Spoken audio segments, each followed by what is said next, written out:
Hello বন্ধুরা, welcome back to my channel Shampa lifestyle ব্লগে সবাইকে স্বাগত। আর নাম চেঞ্জ মানে ইন্ট্রোটাও তো চেঞ্জ হয়ে যাবে, তাই না? তো আমি নাম চেঞ্জ করতে তো বাধ্য হলাম, যেহেতু তোমাদেরকে একটু বুঝিয়ে বলতে পেরেছি। তোমরা বুঝতে পেরেছো কিনা সেটাও আমি জানি না।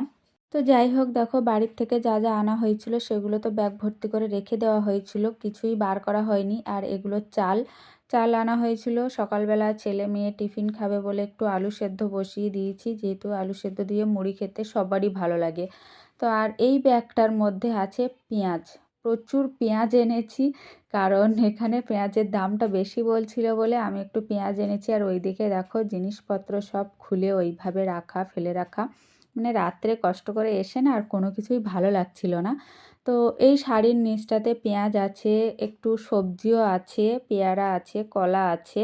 আর তেলও এনেছি, আমি 1 বোতল তেলও এনেছি, যেহেতু আমার ঘরে তেলটা একটু কমে গেছিলো, মানে তেল বাড়ন্ত হয়ে গেছিলো।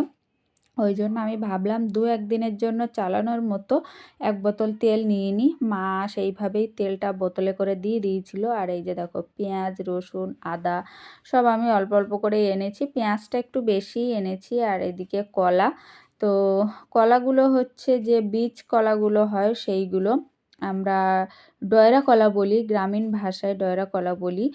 আর পেঁয়াজগুলো দেখো এত সুন্দর ফ্রেশ, ওই জন্য আমি দেখে এত লোভ লেগেছিল, ওই জন্য আমি পেঁয়াজ এনেছি। তো বাড়ির থেকে বয়ে বয়ে এইগুলো আনি বলে তোমাদের দাদা আমাকে বকাবকি করে যে এইভাবে লোক বয়ে বয়ে নিয়ে যায়। হ্যাঁ, এইভাবে লোক বইতে পারে, রাস্তায় রাস্তায় বইতে পারে। কি করব বন্ধুরা, আমার তো লোভ লেগে যায় ভালো ভালো জিনিস দেখলে। তো সবাই ভিডিওটা অবশ্যই সম্পূর্ণ শেষ পর্যন্ত দেখবে। তো চলো আমি জিনিসগুলো আগে বের করে নিই।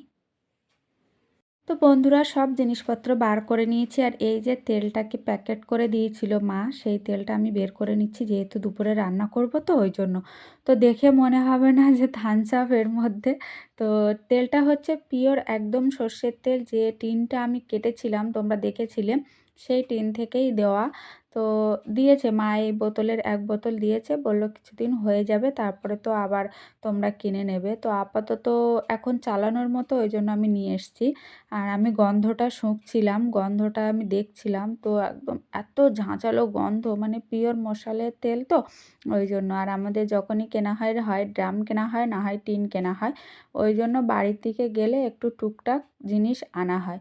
তো আমি বেশিরভাগ আনি না, তো একটুখানি ফুরিয়ে গেছে বলে আনলাম। তারপরে বন্ধুরা দেখো কিছু বাজার করা হলো, এই যে অনেক কিছু সবজি বাজার করা হলো, ঝিঙা, উচ্ছে, কাঁকরোল, লেবু আর শাক। মেন তো শাক খেতেই হবে, এখন শীতকালের সময় মানে শাকটাই হচ্ছে ফেমাস হয়ে গেছে এখন, বলে না শাকের তেল হয়েছে। তো যাই হোক, তোমাদের দাদার শরীর খারাপ হওয়ার পর থেকে তো খুব বেছে বেছে খাওয়াতে হয়। মানে এটা সেটা করে যে খাওয়াবো সেরকম কিছু নয়, মানে সবসময় সবজি, বেশি সবজি, ভাত কম খাবে, সবজি আর রুটি। ভাত তো একদম না খেলেই ভালো হয়, যেহেতু সুগার ওই জন্য। তো সবজি বাজারও করা হলো, মাছও বাজার করা হলো। আর এই লেবুটাও সকালবেলা লাগে, মানে তোমার গরম জলের সঙ্গে লেবুটা, একটা করে লেবু খেতে বলেছে। এটা আমার মেয়েকে খাওয়ানোর দরকার, কিন্তু আমার মেয়ে তো খাবেই না। ওর উনি একটু খেতে ভালোবাসে, আমার মেয়ে বলো মেয়ের বাবা সবাই, কিন্তু ওর বাবার শরীর খারাপ হওয়ার পর থেকে একটু কমে গেছে খাওয়া দাওয়াটা। আর আমার মেয়ে খুব খেতে ভালোবাসে, খুব খেতে ভালোবাসে। তো এই যে দেখো সমস্ত বাজার তো করলাম, যেহেতু সবজি তো একটাও ছিল না। সবজিটা এনেছি, আলু পেঁয়াজ তো আনতেই হবে না, ওগুলো আছে।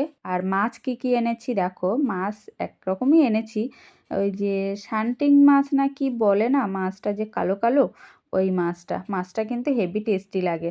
তো যখনই বাজারে যাই প্রায় এই মাছই আনা হয়, অন্য মাছও আনা হয়, কিন্তু এই মাছটা তোমাদের দাদা যখন বাড়ি থাকে তখন প্রায় এই মাছটাই আনা হয়, একটু মানে ভালো লাগে মাছটা। তো দেখো মাছটা পুরো টাটকা কেটে দিয়েছে, তো একদম পুরো লাল টুকটুক করছে। তো যাই হোক চলো রান্নাটা কমপ্লিট করি, কারণ রান্নাই হচ্ছে বড় কাজ। রান্নাটা হয়ে গেলে মনে হয় পৃথিবীর সমস্ত কাজ আমি একাই করে ফেলেছি, এরকম আর কি।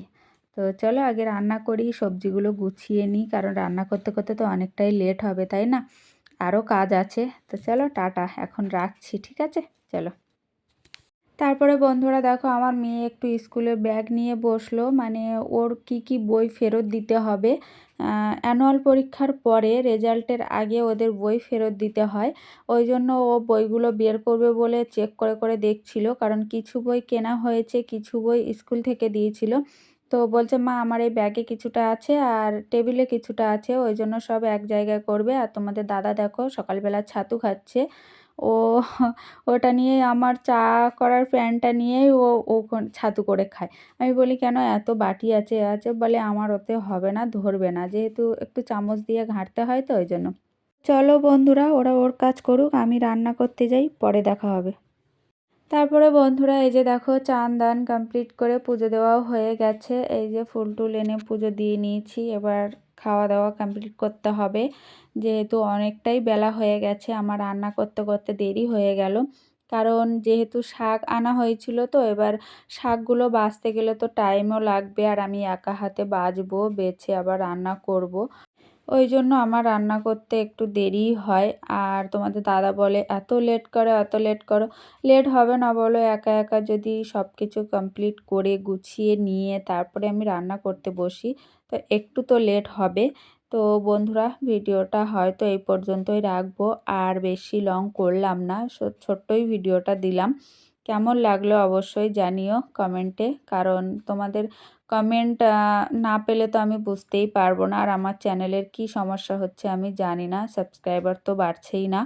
তো যাই হোক চেষ্টা চালিয়ে যাব, লাস্ট পর্যন্ত যা হবে দেখা যাবে। তো বন্ধুরা সবাই ভালো থাকবে, সুস্থ থাকবে, সাবধানে থাকবে।